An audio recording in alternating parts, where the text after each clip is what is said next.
What's up guys? For this vlog, mag-unboxing ulit tayo ng mga napamili kong items. So, tara, isa-isahin natin itong mga to. I think nasa 10 pieces to, no? Itong mga nabili ko na to. So, unahin na muna natin itong nabili ko kay Sir Dali Gears. Shoutout sa iyo, brother Dali Gears. Okay, so we got here is Spider-Man agad, mga boss. So, kung fan kayo ni Spider-Man, for sure magugustuhan nyo to. Naka-plastic pa. Shoutout sa mga sellers na talagang pinaka-plastic para mas safe yung mga items natin. So, eto na siya. Ayan. Spider-Man. Then, yan yung pinaka-graphics niya. Kung makikita nyo gaano ka-quality yung print yan, no? And Spider-Man to on tag. And isa pa, with hang tag to. So, kung nagko-collect talaga kayo ng Spider-Man, especially si Tobey Maguire, no? So, PM nyo lang ako. Quality talaga. Next one, may nakuha rin tayo kay Boss John Paulo de la Cruz. Another color red. Ayan. Lately, ang dami kong nabibiling mga red na items kasi medyo natutuwa rin talaga ako sa mga red na items, guys. So, here it is. Ayan yung graphics sa harap. May sleeve hit din. Hard tag. Then, here is the back hit. Ayan, Harley Davidson, long sleeves yan mga bossing, no? So, kayo nang humusga kung mabisa ba. Ayan, para siyang nag-ice cream na cheeks. Next guys, may nabili rin tayo kay Sir Alex Makino or Madam Alex Makino. So, eto ata yung Batman shirt. Okay, eto siguro PPSG ko to kasi talagang napaka-nostalgic sa akin ng Batman na to. Well, pinaka-gustong Batman talaga is Ben Affleck, no? Pero talaga yung kinalakihan ko no? Si Christian Bale. Kagandahan kasi dito yung pinaka-logo niya may mga parang ilaw-ilaw pa. The Dark Knight. So, hotdog siya pero for sure bootleg to. Ang ganda lang talaga ng graphics niya. Yun naman sabi ko. Minsan mas appreciate ko pa yung mga bootleg kesa sa mga official Well, ako lang naman yon. Depende pa rin naman sa inyo guys, no? The next, meron tayong nabili kay Sir Baron Serrano. Check natin. Parang hoodie or chronic. Minsan talaga hindi ko na natandaan yung mga nabibili kong mga items sa mga iba't ibang seller. Binaliktad niya para surprise, no? Try ko rin kaya yun. Ibaliktad ko yung item pag magpapaship ako. Para lang din, di ba? Iwas na ako. And para ma-surprise lang din natin yung mga buyers natin. Okay, so here it is. Okay. Ito yung hoodie na zoom speed. Kasi kadalasan ng mga zoom speed is mga carty, no? So ito, motor long sleeves naman to. Iba yung pinaka-graphics niya. And tsaka ang kapal ng tela niya. Ayan, hoodie. Zoom speed. Then, wala siyang nakalagay sa tag. So, burado na. Ito yung bakit niya. Ayan. Sa mga fan ni Valentino Rossi, sa mga may mga big bike dyan, is your time to shine. May chicks ulit sa likod. So, panalo na naman. Next, may nakuha rin tayo kay Sir Nash Reyes. Ayan, shoutout talaga sa mga buyer na talagang dino-double pouch, no? Kasi, alam naman natin, GNT, di ba? Sila? Talamak na dyan. Pero hindi natin nila lahat, guys, no? Ayan. Mas okay na kasing safe. So, another one.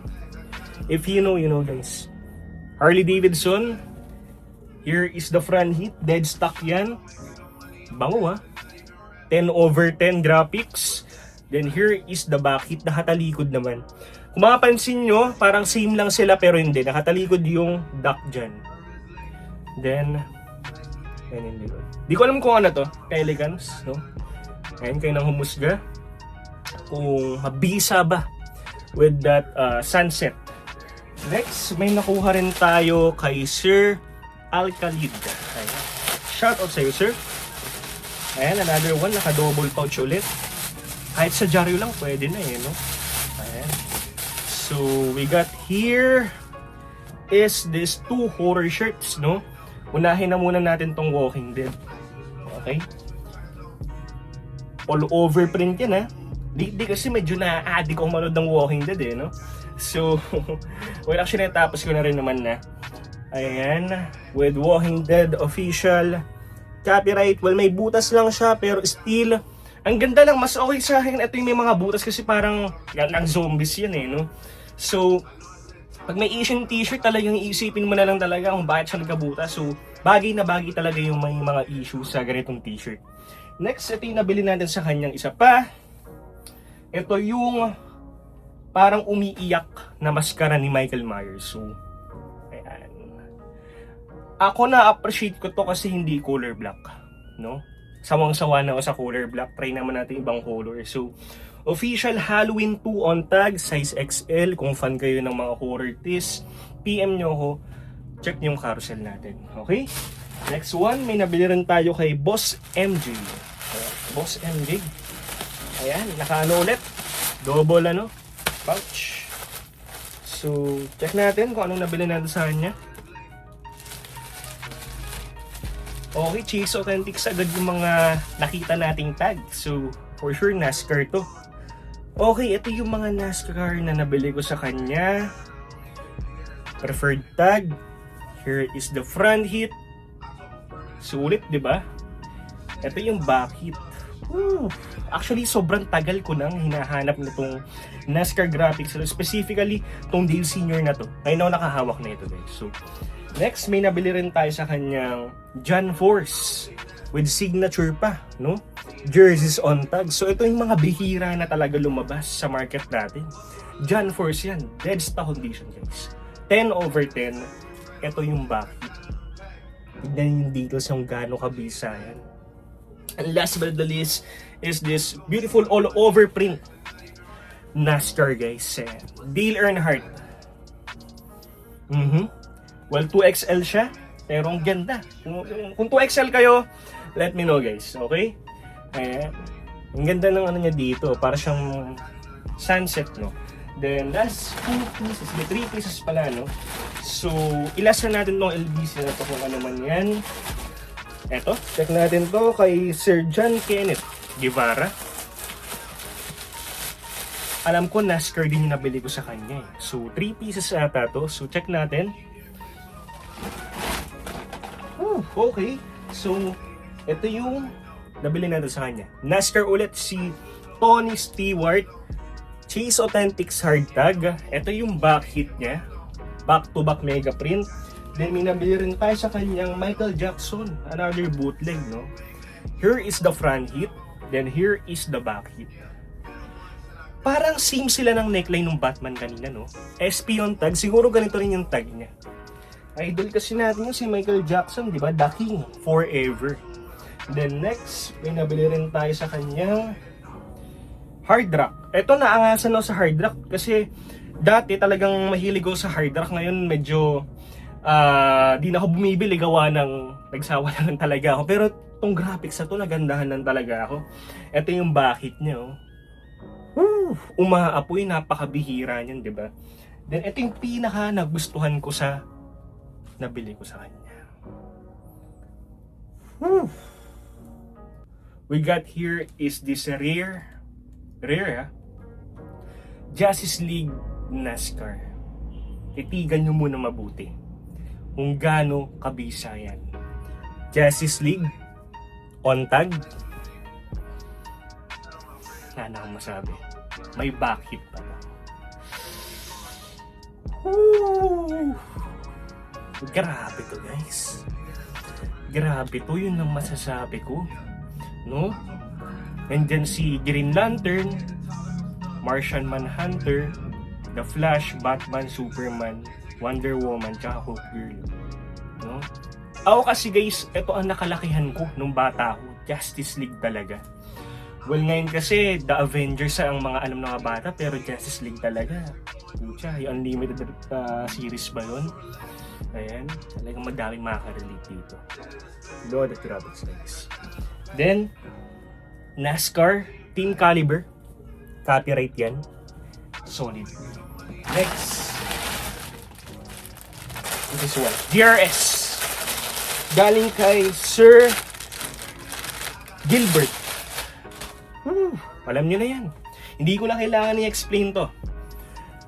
Hindi ko na kailangan i-explain yan. Black Knight, preferred on tag. Ito talaga, panalo. Oh. Sa lighting graphics pa lang talaga. Solid na. Kasi iba talagang faded na yung pinaka-lighting graphics, talagang tingkad eh. Knowing na vintage tong piece na to guys ha. Then last but not the least is this one, LBC. Galing kay Sir... okay. Kanta nito. Ito pala yung nabili ko sa DBTK. Ako, hindi na talaga nung ng DBTK, sobrang dalang na lang. Pero, I think it's a perfect time para i-shoutout sila sa Don't Blame the Kids kasi sobrang tagal na nila na ng streetwear brand na yan, no? So, shoutout sa inyo. Ayan. Tangkilikin natin sariling atin. So, check natin to. Dalawa yung binili ko sa kanila. Actually, bibilin ko dapat to nung event nila sa SM North, no? Kaso, wala na akong oras talaga. Gawa na nag-i-school din ako. So, unahin natin tong t-shirt. Check natin to. Okay. Ganda ng packaging nila. Huwag yun nalay, guys. Alright. Neat and precise. So, itong nabili ko, size large. Complete with the hang tag. Then, yung pinaka-graphics kasi pang Y2K, no? Ayan. Kung mapapansin nyo, ganda ng graphics niya. Pang Y2K siya. Woo! Diba? Panalo eh. Then here is the back. Ganda lang din. Then last but not the least is this one. Ito medyo mataas-taas ko ako pero kaya sabi ko na ngayon, worth it to. Kahit di ko pa nakikita. Ooh. Okay. DBTK. So here it is, no? Look at that graphics. Kung mahilig kayo sa mga kotse-kotse, this your time to shine. Yun lang masasabi. Honda Civic, no? That DBTK dyan. Ito, PSG ko tong mga to. Hindi ako nag-size large eh. Size medium ako. Ayun kasi may pagka-oversize yung fittings sila. So, I think pasok naman sa akin. Ayan. Ayoko kasi ng sobrang laki sa akin din talagang mga long sleeves. So, yun guys. So, sabi kong sulit lahat ng mga napamili kong mga items. And ano ba masasabi ko? Maraming salamat po sa lahat ng nanonood ng vlog ko. And sana nag-enjoy sa vlog na to. See you on my next vlog. Peace out! I'm so high, yeah, I'm so